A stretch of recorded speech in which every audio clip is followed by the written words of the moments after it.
Sidang pra-peradilan Roy Suryo di Pengadilan Negeri Jakarta Selatan pada Rabu 1 Juli 2026 memperlihatkan momen penting. Roy Suryo memutar potongan video yang merekam detik-detik penangkapan oleh penyidik Polda Metro Jaya. Video tersebut diajukan sebagai alat bukti untuk mendukung dalil bahwa proses penangkapan tidak sesuai prosedur. Di sisi lain, Polda Metro Jaya menegaskan seluruh tindakan penyidik dilakukan secara sah berdasarkan surat perintah dan izin pengadilan. Sidang pra-peradilan memasuki agenda pembuktian dengan menghadirkan 3 saksi dari kubu Roy Suryo. Salah satunya adalah sopir pribadi Roy, M. Hoiri, yang mengaku menyaksikan langsung proses penangkapan pada 19 Juni 2026. Di hadapan Hakim Tunggal Iketut Darpawan, Hoiri menceritakan kronologi ketika sejumlah orang yang mengaku sebagai polisi datang ke rumah Roy Suryo.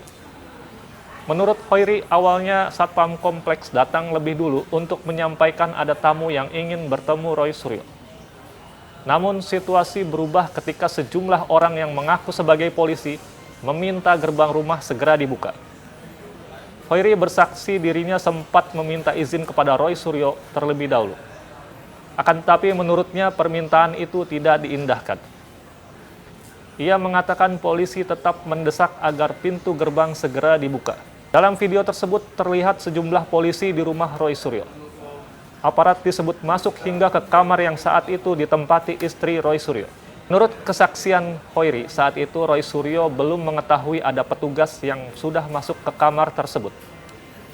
Hoiri juga mengaku mendengar Roy Suryo meminta waktu untuk mengganti sepatu sebelum dibawa petugas.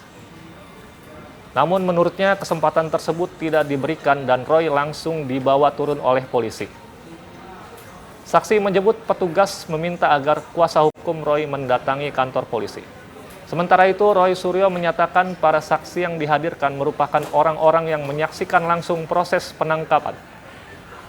Menurut Roy, mereka dapat menjelaskan bagaimana petugas memaksa membuka gerbang rumah hingga masuk ke dalam kamar. Roy menyatakan proses penangkapannya tidak memenuhi prosedur, antara lain karena menurutnya tidak ada keterlibatan ketua RT maupun ketua RW setempat. Selain itu, Roy mengaku sebagian besar petugas mengenakan penutup wajah sehingga dirinya tidak dapat mengenali mereka. Pelanggaran yang sangat fatal, kalau ada upaya paksa untuk pemanggilan atau bahkan penangkapan paksa itu seharusnya tetap mengikuti aturan yang berlaku ya, atau prosedur. Misalnya apa? Diketahui oleh RT RW setempat. Ini sama sekali nggak ada. Sudah confirm RT RW setempat tidak mengetahui ada peristiwa itu. Dan bahkan saya sudah mengantisipasi andai kata tiba-tiba ada upaya untuk melakukan backdate. Jadi mereka dikirimi surat kemudian ditanggal mundur. Ya, sudah. Mereka sudah bilang RT RW-nya nggak akan dan tidak akan mau menandatangani backdate-nya. Yang kedua adalah soal satpam. Ya, satpam betul memang satpam diajak, tapi satpam ada 2 satpam yang digelandang ke rumah saya, digelandang.